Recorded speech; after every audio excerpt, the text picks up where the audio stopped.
Juguemos a ser Dios. Vamos. Creamos estrellas en la Tierra. Pues esto, oye, cuidadito, ¿eh? Esto no estamos tan lejos. Vamos a empezar por lo básico. Vale. Vamos a ir a lo más sencillo de entender y a partir de aquí expandemos ya. ¿Qué es la fusión nuclear? Vale. Pues lo primero, yo creo que merece la pena explicar qué significa la palabra nuclear, ¿no? Porque tiene este apellido, fusión nuclear, lo mismo que fisión nuclear. A ver, ¿no? Es un poco confuso. Se confunde. La verdad es que los nombres fusión, fisión... Sí, claro, parecen, también ¿no? podríamos buscar otro nombre porque hay una confusión aquí de la hostia, ¿eh? Sí.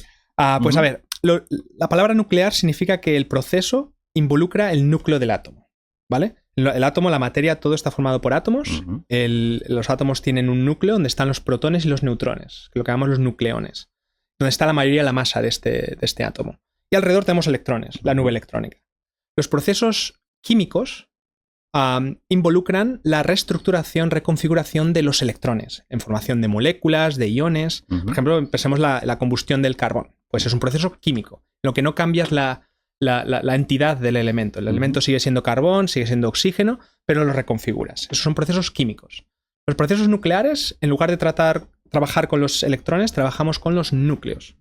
¿Qué podemos hacer al núcleo? Podemos hacer dos cosas. Una de ellas es romperlo y otra es juntarlo. En la fisión nuclear, que es lo que se hace hoy en día en las plantas de centrales de fisión. ¿Ves? Fíjate, incluso tú, Sí, ¿eh? Incluso. Imagínate a los mortales. Sí. Y la habéis explicado muy bien en los podcasts que habéis hecho con Alfredo, operador nuclear, genial. Un crack. Entonces, vino muy bien, yo creo que también para limpiar un poco la mala imagen de la ciencia nuclear o la fisión, que tú lo escuchas y dices, ¿porque estamos tontos o qué? Es importante aclarar que la fisión nuclear es la energía que tenemos hoy en día disponible, que es más limpia, más robusta, pero bueno, tenemos que... Tiene esa connotación política y social que es difícil quitarse, ¿no? Podemos hablar un poco de ello también luego. Sí.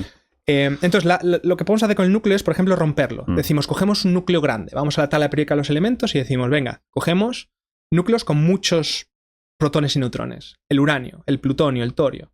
Por ejemplo, el uranio tiene 235 entre protones y neutrones. Bueno, pues si separamos ese núcleo, ese proceso produce energía. De hecho, produce 1.000.000 de veces más que procesos químicos, porque involucra lo que es la fuerza nuclear fuerte, que es una de las fuerzas fundamentales, ¿no? Y la fuerza nuclear fuerte es mucho más potente que la fuerza electromagnética que mantiene los electrones, ¿vale? Entonces, en ese proceso se produce energía. La fusión es lo contrario. Decimos, vamos al otro lado de la tabla periódica, donde tenemos elementos más ligeros, por ejemplo, el hidrógeno, el helio, o el boro, el litio, y estos elementos, al juntarlos, al fusionarlos, se produce también energía. Entonces dices... Pero entonces es un ciclo infinito. Si tanto juntar como romper produce energía, ¿qué está pasando? Claro. Bueno, depende de qué es con qué elementos lo estás haciendo, ¿vale? Resulta que en nuclear, cuando hacemos un proceso que hace que te muevas hacia la estabilidad, ese proceso libera energía. Resulta que el núcleo más estable que hay es el hierro, con 56 protones y neutrones. Entonces, si cogemos el uranio, que tiene tantos protones y neutrones, y lo rompemos en dos partes que se parecen más al hierro, que son más estables, produce energía. En la fusión decimos, bueno, venga, vamos a coger dos hidrógenos, por ejemplo, lo juntamos, formamos helio, y como se parece más al hierro, estás moviéndote en esa dirección, también se produce energía. La idea es moverte hacia la estabilidad nuclear. Entonces esa es la diferencia entre fusión y fisión. Como ves, son los procesos completamente opuestos. Lo que pasa es que comparte el apellido nuclear porque involucra cosas que haces con el núcleo del átomo. Ahora bien, mientras que la fisión nuclear, el proceso fundamental es bastante sencillo. Tú tienes tu núcleo de uranio, le lanzas un neutrón, lo rompes, esa rotura produce más neutrones que rompen otros, que rompen otros, que no rompen otros, creas esta reacción en cadena, que toda la tecnología nuclear de las centrales nucleares se basa en controlar y mantenerlo todo estable y produciendo energía. Pero el proceso fundamental es muy sencillo, se puede hacer muy fácilmente. La fusión, en cambio, no es tan sencillo. Claro, porque una ya hace décadas que la tenemos y la fusión, para como utilizarla como energía, fíjate dónde estamos aún, ¿no? Todavía no lo hemos conseguido. Llevamos estudiándola eso desde los años 50 y aún no lo hemos conseguido de manera eficiente. Entonces vamos a explicar un poco por qué es tan complicada la fusión. La idea es juntar dos hidrógenos, ¿vale? Normalmente son hidrógenos. Cuando juntamos estos hidrógenos, estos son núcleos de hidrógeno, estos núcleos tienen carga positiva, eléctrica positiva, porque tienen protones. No se quieren juntar. Existe esta repulsión electrostática, repulsión coulombiana. tienes que ponerlo suficientemente cerca para que la fuerza nuclear fuerte, que solo actúa a distancias muy pequeñas, a distancias más o menos del diámetro del protón, para que esa fuerza nuclear fuerte, que es atractiva, que es de atracción, se lleve a cabo y se fusione esos hidrógenos en helio. ¿Qué pasa? ¿Cómo hacemos que estas partículas superen esta repulsión? La idea es, bueno, pues vamos a tener un conjunto de partículas, por ejemplo, un gas de hidrógeno, y vamos a hacer que esas partículas vayan a mucha velocidad. De forma que van por ahí y de repente, de vez en cuando, dos de ellas tienen suficiente energía cinética, suficiente velocidad, como para que superen la repulsión coulombiana y se fusionen. Ahora bien, el tener un sistema, un gas de hidrógeno con partículas que vayan a mucha velocidad se traduce a temperatura.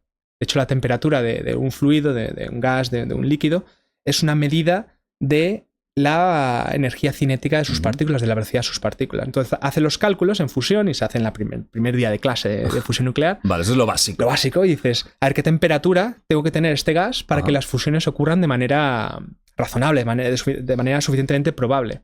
Y el resultado que te sale es que necesitas un gas a 100 millones de grados. Hostia. Que eso es 10 veces más caliente que el centro del Sol. ¡Guau! Y dices, pero a ver, ¿cómo podemos mantener un gas de hidrógeno dentro de una máquina a 100 millones de grados? Es literalmente crear las condiciones del centro de las estrellas, del centro del Sol. Y ahí es donde está la tecnología de fusión. Y hay diferentes métodos para poder hacerlo. Uno de los métodos para poder tener algo a 100 millones de grados sin que toque realmente nada, porque cualquier material sólido o cualquier metal se funde a los 4.000, como mucho 5.000 grados. Estamos hablando de 100 millones. Son órdenes de magnitud por encima. ¿Cómo hacemos eso? Pues la idea es que no toque nada. Y dices, pero a ver, ¿cómo podemos tener algo dentro de una máquina sin que toque las paredes, sin que toque nada? Parece ciencia ficción esto, totalmente. Pero fíjate que llevamos haciéndolo eso desde los años 50, 60. Hemos construido muchas máquinas que lo hacen, ¿vale? Pues uno de los métodos que tenemos es aprovechar una de las propiedades de estos sistemas, que es que a esas temperaturas ya no tenemos un gas. Ya no tenemos hidrógeno y los átomos de ese hidrógeno en el gas, sino ya tenemos un plasma, que es el cuarto estado de la materia. ¿Sabes? Tenemos sólido, imagínate hielo, le damos energía, se transforma en líquido, seguimos dando energía, se transforma en gas, pues seguimos dando energía, se transforma en plasma. En un plasma ya no tenemos átomos como entidades de ese sistema. Ya vamos a tener los electrones de ese átomo por un lado y los núcleos por otro. Normalmente lo llamamos una sopa de partículas cargadas. Interactúan entre ellas, interaccionan con fuerzas electromagnéticas, pero no en forma de átomo. ¿Y qué pasa cuando tienes partículas cargadas? Que les afecta a los campos magnéticos. Y dices, quizá podemos utilizar imanes o electroimanes para controlar dónde queremos que esté esta estrella. Claro. Sin que toque las paredes. De hecho, a lo mejor alguna vez has hecho el experimento, lo has visto, de si tienes un imán y a lo mejor pones una hoja de papel, le echas virutillas de hierro o de material ferromagnético, lo haces vibrar, esas virutas pues siguen lo que llamamos las líneas de campo magnético que van de polo norte a polo sur. Vale, no lo he probado. Pues la idea que tenemos con lo que hacemos, que controlamos estos plasmas, es con la idea de generar líneas de campo magnético de forma que las partículas sigan estas líneas de campo magnético sin tocar nada. La idea es, pues mira, vamos a colocar bobinas electromagnéticas, imanes, en forma de anillo, forma de donut, es lo que llamamos un toroide, un toro en matemáticas, y creamos un campo magnético de forma que las partículas sigan estas líneas de campo magnético. Estén girando, moviéndose alrededor. En lugar de moviéndose de manera aleatoria, que choquen contra las paredes, se están moviendo guiadas por el campo magnético. Y la acotáis. Exacto. Y creamos, muchas veces se habla de crear como una especie de botella magnética. ¿Vale? Y esto es lo que hacemos en los dispositivos de fusión que llamamos por confinamiento magnético. Estás confinando, manteniendo el plasma en el centro de la cámara con campos magnéticos. Y esto lo llevamos haciendo desde los años 50. O sea que esto realmente, teóricamente, ya sabéis cómo hacerlo desde hace muchas décadas, sí, ¿no? Y hemos creado plasmas a 100 millones de grados desde hace mucho tiempo. Porque el plasma, ¿a partir de qué temperatura el gas pasa a ser plasma? Aproximadamente estamos hablando de unos 5.000 a partir de aquí los miles de grados, porque la idea es que a partir de esa temperatura le has dado tanta energía a las partículas, a los electrones, que ya dicen, pues ya no me quedo en el átomo, ya tengo suficiente energía yo mismo que me piro. Entonces, dependiendo de qué elemento, pues le vas quitando electrones al átomo. O sea, no hay un después. El plasma es la última forma de momento que sepamos de la materia, ¿no? Sí, exacto. El siguiente nivel ya sería descomponer, digamos, los protones y neutrones, digamos, en gluones, ¿no? En cosas que hacen los aceleradores de partículas, cosas así, ¿no? Entonces, ¿por dónde iba? Sí, llevamos haciendo esto de mantener el plasma con campos magnéticos desde hace mucho tiempo en máquinas de fusión. Hay dos principales, el tokamak y el Stellarator. Son las hay otros tipos de dispositivos, pero estos son los más típicos. El tokamak es una máquina que se ideó, se diseñó por primera vez en la Unión Soviética. Estamos hablando de los años 50, en los 60 sobre todo. Tokamak Guerra Fría, ¿eh? Sí, exacto. Tokamak es un acrónimo ruso, Toroidalnaya Cámara Smagnitume Katuskami. ¿Hablas ruso también? No. Pero te ha quedado bien. Que significa cámara toroidal con bobinas magnéticas. Es un acrónimo ruso, ¿no? Y la idea es eso, poner estas bobinas electromagnéticas, estos electroimanes que son circulares, para generar este campo magnético toroidal en la dirección del donut. ¿Vale? ¿Qué pasa? Que las partículas no siguen exactamente las líneas de campo magnético toroidales. ¿Por qué? Porque cuando tienes un campo magnético curvado, que es lo que haces cuando haces esto, cuando lo tienes curvado y cuando lo tienes no uniforme, que significa que no uniforme significa que es más intenso el campo magnético cerca del centro del donut que fuera. Cuando tienes esas dos cosas, las partículas se desvían, poquito a poquito. En lugar de seguir las líneas de campo magnético, de repente se empiezan a desviar. ¿Qué pasa? Que esa poquita desviación se amplifica muy rápidamente porque las partículas están yendo a 1000 kilómetros por segundo. Entonces, en poco tiempo, esas partículas se chocarían contra las paredes, contra los materiales sólidos. Entonces, en estas máquinas lo que tenemos que hacer es aplicar otro campo magnético en la dirección pequeña del círculo, en la dirección poloidal que llamamos. De forma que estas partículas se están desviando todo el rato, pero las estás moviendo de un lado de la máquina a otro. De forma que estás compensando la desviación para que de media se desvíen cero. Entonces, esto lo hacemos con el campo magnético poloidal, que crea como una especie de hélice. Y esto se ha logrado. Y entonces, la idea es cómo haces esta hélice. Y estos son los dos tipos de máquinas. En el tokamak lo que hacemos es, que yo trabajo sobre todo en tokamak, ¿sabes? Me estoy haciendo más Stellarator también, pero la mayoría de mi trabajo es en tokamaks. Lo que hacemos es decir, bueno, tenemos imanes que generan este campo toroidal y vamos a hacer que el plasma por sí mismo genere la hélice, genere este campo poloidal. ¿Cómo lo hacemos? Lo hacemos aprovechando que el movimiento de partículas cargadas genera también campos magnéticos. De forma que si hacemos pasar una corriente eléctrica por el plasma, porque es un conductor, tenemos partículas cargadas, por lo tanto puedes conducir electricidad. Si hacemos pasar una corriente eléctrica por el plasma, va a generar su propio campo en forma de hélice. Ahora bien, no podemos conectar dos cables y decir vamos a pasar electricidad por el plasma. Tenemos que inducirlo de alguna manera externa. Y lo que hacemos en tokamaks es decir, bueno, en el agujero del donut, del centro del anillo, tenemos un solenoide. ¿De qué tamaño hablamos, más o menos? ¿Cómo de grande es este aparato? Hay diferentes tamaños, también hablaremos un poco, pero más o menos del tamaño de un metro, del centro del plasma, del centro de la máquina al centro del plasma, 1, 2, 3 metros. O sea, no es algo gigante. Los hay gigantes, ¿no? El que estamos construyendo ITER, por ejemplo, es de 6 metros desde el centro hasta el centro del plasma. Entonces esa es la escala más o menos más grande que jamás hemos construido. Pero lo que tú más o menos podríamos decir un estándar sería más esto, 1 metro... 1, 2, más o menos. Sí, esa es la idea. Ok. Entonces, en el centro de este donut ponemos un solenoide para generar la corriente eléctrica. ¿Esto qué era el solenoide? El solenoide es una serie de bobinas electromagnéticas por las que hacemos pasar una corriente variable, ¿vale? Para que generen un campo magnético variable. Y aprovechar una propiedad que es la propiedad que utilizan los transformadores. Un transformador de casa para bajar el voltaje. Todos en casa. Exacto. Se basa en esta idea de que si tú tienes una corriente alterna, una corriente que esté variando, puedes inducir otra corriente a distancia. Eso es lo que hacemos en los tokamaks. Hacemos pasar por este solenoide en el centro una corriente eléctrica variable, de forma que el plasma genere su propia corriente eléctrica.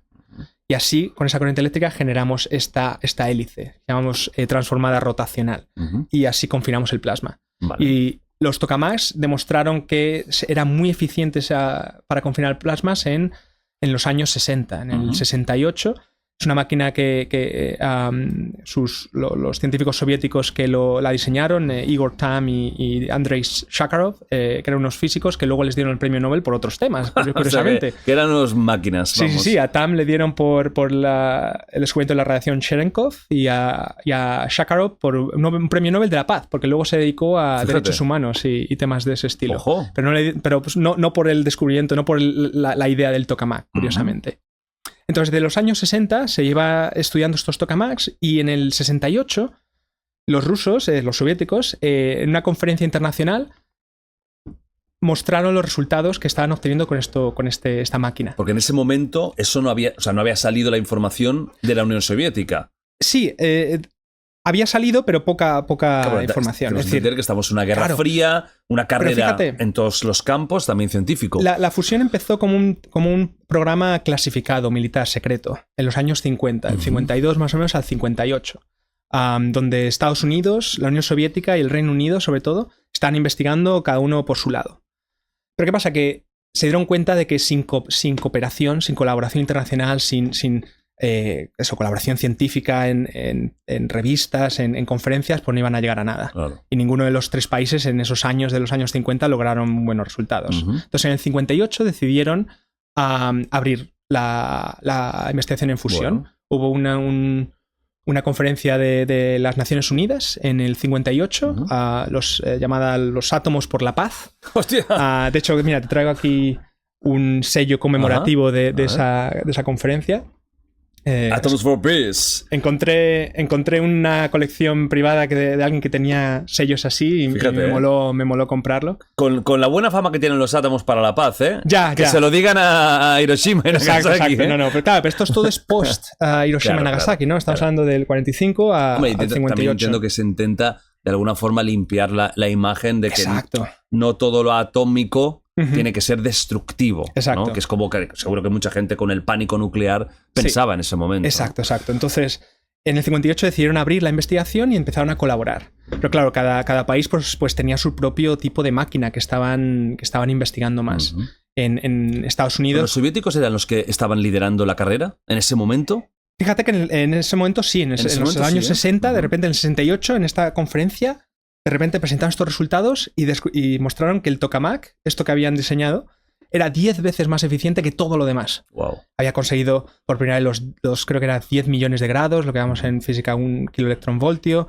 Había controlado las impurezas, habían hecho que sea eficiente. Que de momento lo único que se había conseguido es crear un espacio en el que el plasma no lo destruya. Exacto. O sea, de momento no estamos hablando de que se ha conseguido energía, no. O sea, simplemente se ha confinado, ¿no? Exacto. Porque claro... Es el gran primer primer paso, porque claro, tienes que empezar a calentarlo sin que toque las paredes. Porque el momento que haya impureza, por ejemplo, que toque la pared de la máquina, va a haber impurezas de esos metales, de ese material que entra en el plasma y lo destruye, porque empieza a radiar mucha energía. Entonces el problema de las impurezas y de las inestabilidades siempre ha estado ahí en fusión. Y los soviéticos demostraron que los tokamaks eran los más eficientes en resolver estos problemas. Pero claro, no les creía nadie. Decían, ¿cómo era 10 veces más eficiente? Entonces los soviéticos dijeron entonces, bueno, pues venid a nuestro laboratorio ahí en Moscú, en el Kurchatov Institute, y medirlo con vuestros propios sistemas. Y hubo un grupo de 5 científicos ingleses que llevaron ahí sus métodos para medir plasmas. Les invitaron y efectivamente midieron que los tokamaks, los soviéticos, habían conseguido los 10 millones de grados y que sus tokamaks, este concepto, era el más eficiente. Y ahí empezó una explosión de tokamaks por todos lados. Se expandieron globalmente. O sea, se estandarizó como la mejor forma para contener el plasma. Porque luego, claro, había otros métodos, por ejemplo, el Stellarator, que es un método que empezó en Estados Unidos, americano, en la Universidad de Princeton, con Lyman Spitzer, que también está basado en la idea de tener un donut así toroidal, pero en lugar de utilizar una corriente eléctrica, generan el campo magnético helicoidal, esta hélice, de manera externa.